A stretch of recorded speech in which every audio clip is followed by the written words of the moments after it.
The following is a highlight from Innovation Nation with Simcha Gluck on Voice of Israel. I believe Israel really lives to try to make the world an ever so slightly better place. Israel should be a force of good in the world, or legoyim, light unto the peoples. Israel today performed much better than almost any other region. Every single bit is going through Israeli technology. You are listening to Innovation Nation, Voice of Israel's weekly technology and innovation program. Here's your host, Simcha Gluck.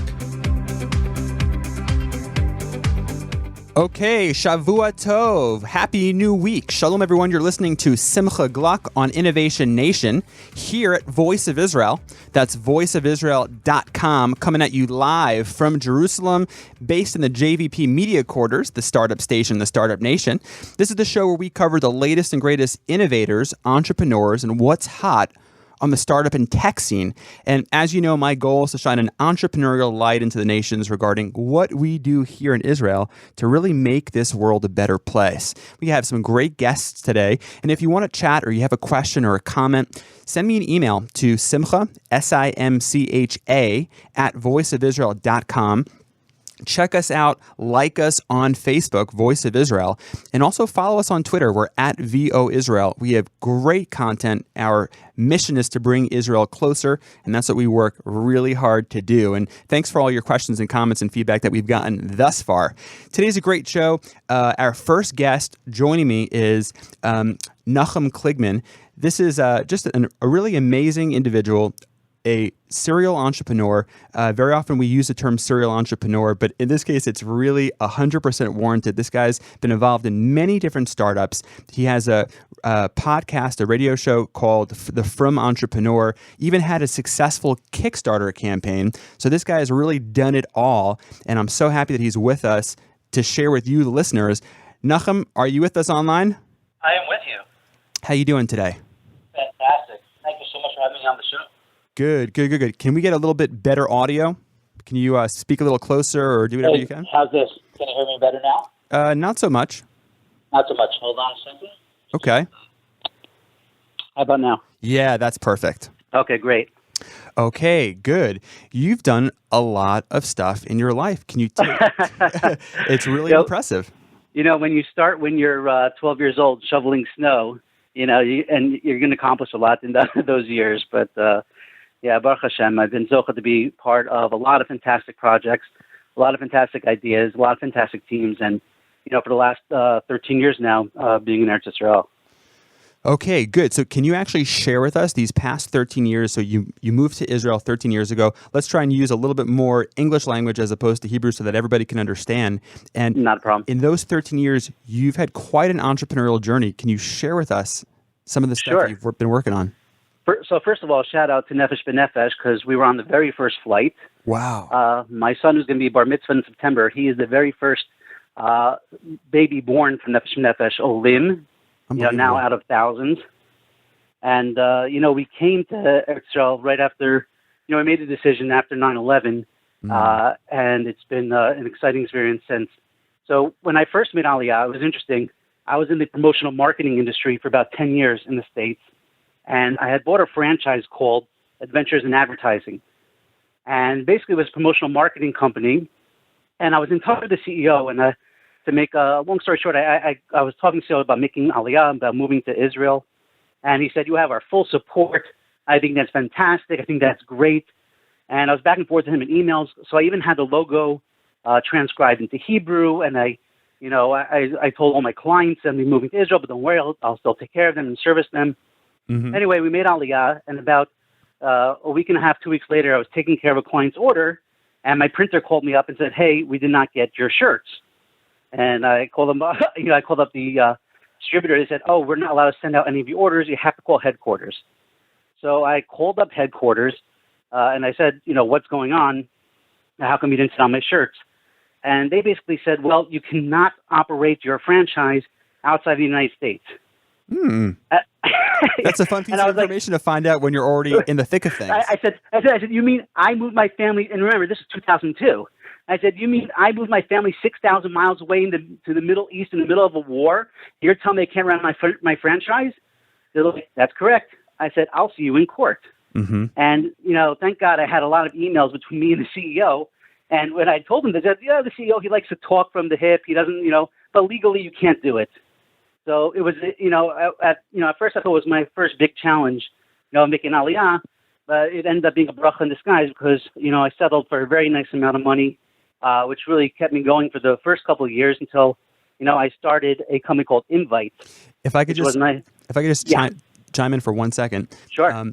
Very often, I'm so happy that you shared that story because I think that very often, people think, that if something is rough or if it's challenging, that it may or may not be worth it, and they start to go down that entire route of thinking about things. And it's not an easy transition. As someone who came over here 9 years ago, and Nachum, you should know that Rachel and I, we were the 10,000th Olim that Nefesh B'Nefesh brought over, and they did a whole spread on us. We were on TV and sort of talking about 10,000 people that have come. So you and your family were number one. And I think about the different bumps that we sort of went through along the way. Also, it's a totally new transition, and it's just it will never be easy no matter what. But God willing, the goal is to make it as doable as possible. And I love that you shared sort of your first bump in the road, but how that really turned into the catalyst for launching some of the next bunch of projects that you essentially unleashed here in Israel. Well, as an entrepreneur, as the motivation is key and being passionate about something. But I think something that we share and that we've talked about in the past is when you're passionate about building up the state, when you're passionate about building up our land, when you start a company here, you're bringing money into the country. You're giving jobs to people, that are in this country. And that feeling, overall, it's not just about, as you talk about at length, not just about the money, not just about, building a business, but about building up the country, about being part of that ecosystem, being part of building up the startup nation. And that's like an overall, drive that keeps us going through the hard times. Yeah, I love the fact that exactly what you said, which is something that we both talk about, which is that success here is on a multidimensional level. It's not just the money. It's on a multidimensional level. It's the money, it's the connections, it's the family things that are made possible by Israel succeeding on a large plane. And it's exciting. Why don't you fill us in terms of just some of your projects that you've started? I know that you were one of the original founders of ViewBix, which is a very cool company. Tell us about that. Tell us about the Frum Entrepreneur. Sure. So ViewBix originally was called Kuf, which was the first letter of my last name. And this was, I think, 2005. So we're going on 10 years now. I looked at the video space, and at that point, it was about video as an entertainment tool. And people were questioning, well, how do you monetize video? How do you make money with it? Pre-rolls, post-rolls, mid-rolls. And I looked at it differently. I said, okay, well, how do we use video as an e-commerce tool? How do we take the power of video and turn that into e-commerce?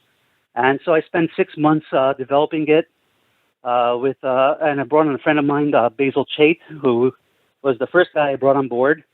And then we brought on Jonathan Stefanski and Hillel Scheinfeld to come on board. And, when they came on board, the company really took off, really matured. We had a fantastic launch it's a funny story, but maybe not for now, but we had a fantastic launch at Jeff Pulver's show in San Jose, California. I say California because I was actually on a flight to Costa Rica, but that's it's a long story.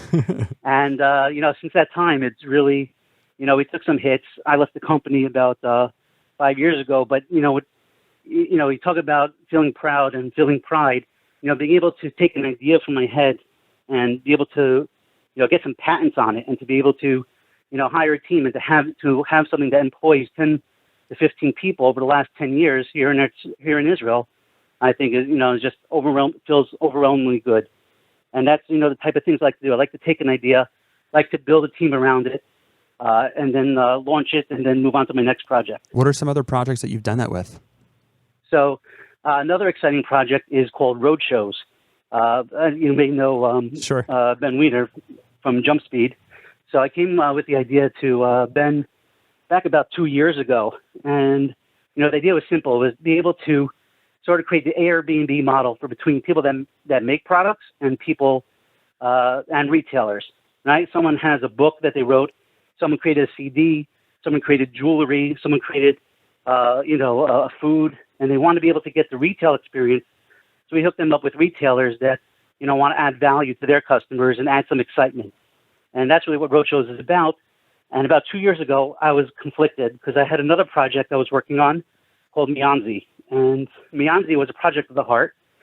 I have a special needs son, and I came up with an idea for a shirt that was self-absorbed. And I actually launched 2 Kickstarter projects, both were successful, but this was the first one I did. But it had, at the time, I realized that if I wanted to run with Mianzi, I couldn't also do road shows. So I spoke to Ben, and Ben, through Jump Speed, wanted to back the venture, but we needed to bring someone else on board to be CEO. And we brought in Corey Wyden, who, floored us. I mean, she's absolutely amazing. What she's been able to do with the company is definitely the right choice. And for all you listeners out there, definitely check in the archives. We had a great interview that we did with Corey and with Ben talking about specifically this company, Nachum, that you started, that you essentially built, and that they've taken from there. I can't really say I built it. I mean, I built it with Ben, over a 6-month period, and then, I left to really concentrate on Mianzi. We brought Corey in, and, Corey and the rest of the team really, brought it to where it is today, and, it's about to explode, so it really is worth checking out. But again, it was that idea of, of having an idea and being able to move it forward from the idea stage, get the name, get the branding, get a website out there, get some initial funding, get a team going. And I just love doing that. I think what we're going to do right now is let's head to a very quick break right now. I think what listeners, if you're, I think what Nachum has in common with all these different things is just the ability to constantly refresh the perspective, to think about things new, think about things different, and not be afraid to just jump right in building the team to execute that idea into reality.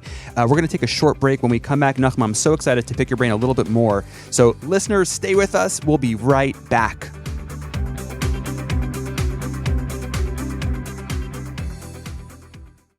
An agreement is the beginning of negotiations in the Middle East, not the end. You'll see there's an English version and a Persian, Iran, Farsi version, which won't be the same. That's how they negotiate. And America is giving in, and that's what's dangerous. That's Dr. Harold Rode, formerly of the U.S. Department of Defense, here on National Security, talking to Dan Diker. Get more every week here on National Security, only on Voice of Israel. You're listening to Voice of Israel, Israel's premier English language broadcast network, and your #1 source for breaking news, information, analysis, and opinion from the Middle East. Voice of Israel, bringing Israel closer.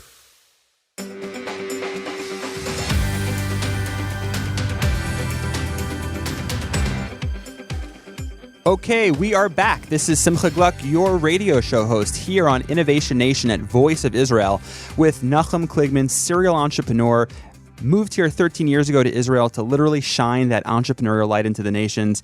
Nachum, I've been loving hearing about your journey.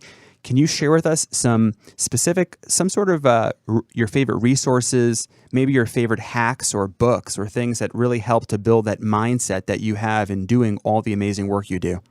Sure. So I can tell you, first of all, I guess it all started. I had a restaurant. People may not know this about me, but I had a restaurant in Mea Sharim back in 1994. It was called Gamzu's, Nachum Ish Gamzu. Wow, and that's a fun fact. Yeah, and that was a pretty incredible opportunity. And I always wanted to have my own restaurant. And I was the first and only pizza place in Mea Sharim. They since have not had one on the actual Rehov, and for good reason probably. But from that experience, I realized, and this was actually what ended up being my 4th year in Israel. I ended up staying a 5th year in Israel before I went back to the States. But I realized one thing. I said, if I'm going to be waking up in the morning at 6 o'clock in the morning and not get home after midnight, it's going to be into something that has the potential to be something great and something far better than selling pizza in Mea Sharim. Okay. That was one of the lessons I really learned. I don't mind working hard. I don't mind, with many of my startups, I was up to 2, 3 o'clock in the morning, consistently working with my partners, trying to get an idea off the ground, putting in that effort. But if you're going to do something and you're going to put in the time and effort, think big. And I think about, the long road. Think about what really you can accomplish, and don't think too small. So that was something that I learned back then. And when I went back to the States after 5 years in Israel, I realized I was, I wanted to get something. I wanted to get into in my own business, And what I did was I went through Entrepreneur magazine, and I've been an Inc. magazine, and I've been an avid reader of both those magazines. I love innovation. I love ideas. And it was going through those that I, chose an industry that I felt was the most fun, used my creativity, and I was able to use my ideas to help other companies, grow their companies. And that's how I got into the promotional marketing industry. So definitely always constantly reading Entrepreneur magazine, Inc. magazine are two of my favorites. A couple of my favorite books is, I'm a big fan of Seth Godin. And Me too. my favorite book by him is Purple Cow. Yes. Which I think is fantastic. Free Prize Inside is another great book by him. An important book, I think, on employee relationships and actually taking care of your customers is Delivering Happiness by Tony Isaiah, which is an absolute must-read. What other books? Crush It by Gary Vaynerchuk is also a fantastic. I'm sure a lot of your listeners have heard of these books. And one book, which actually surprisingly I read twice, and I usually don't read books twice, but this is one of them. It's called Money Tree Marketing. It's an unknown book, really, by Patrick Bishop and his wife, I think Jennifer was their names. And I don't even remember how I got this book, and it's really outdated, meaning they don't talk about technology. They don't really talk about the internet. They talk about marketing from a small business mindset. And there was some really great stuff in there. If you could get a copy of that book or get hold of that book, it's definitely worth reading today. These are good tips, and those are great books also.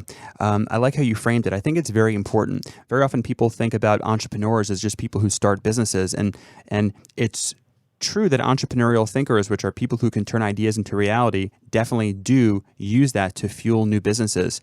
But I think that what's really first and foremost is to have the right mindset so that you, A, build the right businesses, and B, you do it the right way.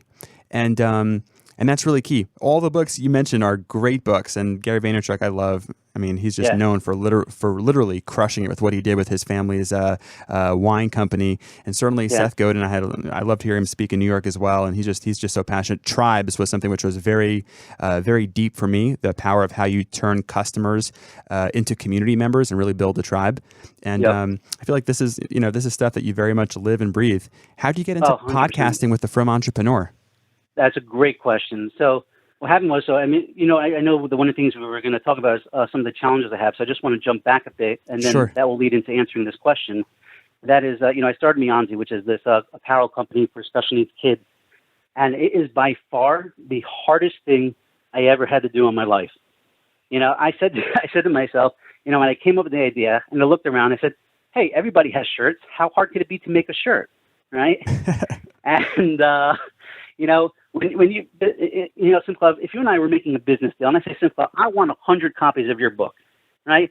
And I want them packaged, white wrapping. I want my card on there. I want you to send it to me so I could send it out to my customers, right? And you say, Nachum, not a problem. And I go and we sign a deal, and I pay you the books, and then you send me, not your books, but you send me 100 copies of Seth Godin's books, right? And I'm like, but Simcha, that's not what I asked you for. Oh, okay. Well, are you going to tell me what I asked you for? Here's the real question: Am I based in China? Exactly. Okay, got it. It's the challenges of working with China. When you do a business deal, you expect, obviously, you have documents signed, but you expect them to live up to those documents. But every time that I tried to do something, they just kept screwing up the order. And it was like, and there's no such thing as apologizing in China. Mm-hmm. They're not talking. I don't want to turn this into a Donald Trump 2016 campaign, but he's right about China. Yeah. These guys, unless you have people, unless you're like a very large customer, play with you, they'll do what they think is best. If they have leftover stuff, they actually did this. We ordered a bunch of T-shirts for one of our lines, and they sent us the pre-approved samples, and we approved them. And then when they actually sent us the order, they sent it with a different material. It was actually underwear material. Wow. And we're like, well, what happened? Oh, I don't know. We'll have to get back to you. Oh, we thought it would be softer. Well, let me ask you a question. What is the great takeaway from this all? Because that's really, obviously, that's the stuff that really matters the most. Obviously, Sure. the story is great. And believe me, we had a whole bunch of Fresh Biz games that we ordered that were supposed to arrive, let's say, July. They didn't wind up coming into the port until November. The prototype was messed up. It was the wrong way. Some of them had unfortunately was shipped the wrong way. So some of them were a little moldy. So I know exactly what you're talking about. What was the great takeaway for you building this fashion business where clearly you're not based in China and you have partners with certain expectations, but common sense is not so common? What's the great takeaway? So there's a couple. First of all, now when it comes to dealing with China, there are third-party companies that could go in and that will physically check every single piece that you want and will let you know if it's the right size. They'll measure, when it comes to apparel, they'll measure the clothing and they'll check the colors and they'll make sure it's the right colors, to the T. And so you don't end up having to pay for them unless you know exactly what you're getting. So that is something I wish I knew. And they're not so expensive to deal with. And that was something I wish I knew earlier on. Another thing is that when it comes, people think about China and so great, to get such great prices. And now I realize, I said, building in America first probably would have been a better idea. I would have made much less in margins in terms of branding and seeing if the product is something that people want and getting reorders. I was so focused on trying to make a profit so I could build a company. I wasn't focused enough on actually building the product properly and, trying to gain a footing in the market. Can I tell you something? Thank you so much for sharing that with such authenticity, because that really is so key. Sometimes it's worth spending a drop more. It's worth doing things, quote unquote, not as big, but knowing for a fact that it'll happen hopefully with as much influence and control as you possibly can. I think it's such a good lesson. Now, we only have a few minutes left to the show, or to the show with you specifically. So I'd love, can you get us to the Frum Entrepreneur? 100%. I'd love to hear about your podcasts. Yeah. So after 2 years of Mianzi and like really, putting that together, I had a wake up moment where I said, you know what? I know I have another great big business idea, but I know what it takes to get it off the ground, and it is exhausting. You put in all your hours, all your time. And I looked back, I said, you know what? I need a break. I want to do something. What do I love to do? I love to help my fellow entrepreneurs. Beautiful. I love to help my fellow entrepreneurs here in Israel. Let me take my skills, my ideas, my knowledge, and especially my experience, and let me help others from making those same mistakes. I see time and time again people opening up businesses that they really should not have opened that are really not such a great idea. Or if it's a good idea, they don't know how to execute it. And I said, you know what? If I could give back to this community by interviewing other entrepreneurs from around the world, then we could all learn from each other. And, we talk about niche and grow rich, right? So I decided to pick a niche that I was most comfortable with and that I, felt was large enough that I could actually make a name in, and that was the Frum Orthodox niche of business entrepreneurs. And, I started looking around, and when I heard about podcasting and saw it was coming back out, I said, that's something I definitely want to do, something I definitely want to get involved in. And it's actually been absolutely incredible so far. I just want to tell you something. One, I love your thinking behind it. And I think that's really part of the specialness of what we do on Innovation Nation on the show, is not just talking about what people do, but about the why and the mindset behind it, because there's so much to learn from the style of thinking. And I just want to tell you, as I was hearing you talk, I have an awesome idea that we'll talk about off air that I think could be very, very, very cool to work on. So we'll keep that for after the show. But in our last couple minutes, what would you say are some of your greatest tips that you have for other entrepreneurs? They really want to get started. They feel that burning passion, like we spoke about, sort of like burning within them. What are some of the best tips that you have for them on how they can really dive in powerfully? Okay, so first thing is that you have to study your idea. When I say study your idea, is besides the obvious of making sure it's not being done or it has been done or if it failed or it didn't, but being passionate is great. But just because you're passionate about it doesn't mean that there's a customer base out there that's passionate about it. It is super important to go and get proof of concept. That's one of the great things about Kickstarter or other companies like that, where you sort of get that proof of concept that people are willing to put their money where their mouth is before you go large, right? Yes. So, speaking to your potential customers and then finding out if they would buy it, how much would they buy it for if they're going to buy it, and then you have to run the numbers and see, hey, can you sell enough of this at that price point to make a profit? And I think that's something that a lot of people miss out on. Thank you so much for being so lucid about that. And I think that that's really key. And definitely one of the things I like, just when you were talking about why you wanted to get into podcasting in terms of sharing these ideas, is because very much this is sort of how the startup community is it's this great network of sharing and really sharing ideas, sharing resources and connections. Thank you for playing such an awesome role in the startup community here in Israel, Nachum. It was great having you on the show. Thank you, Simcha. It's been really, really fantastic. Thank you for having me. And listeners, stay with us. We have a great second half of the show. We're going to be talking to Max Blank from Campus Casa about what it's like building the Airbnb for student housing. Follow us on Voice of Israel, at VOI Israel. This is Simcha Gluck, and we'll be right back. Don't go anywhere.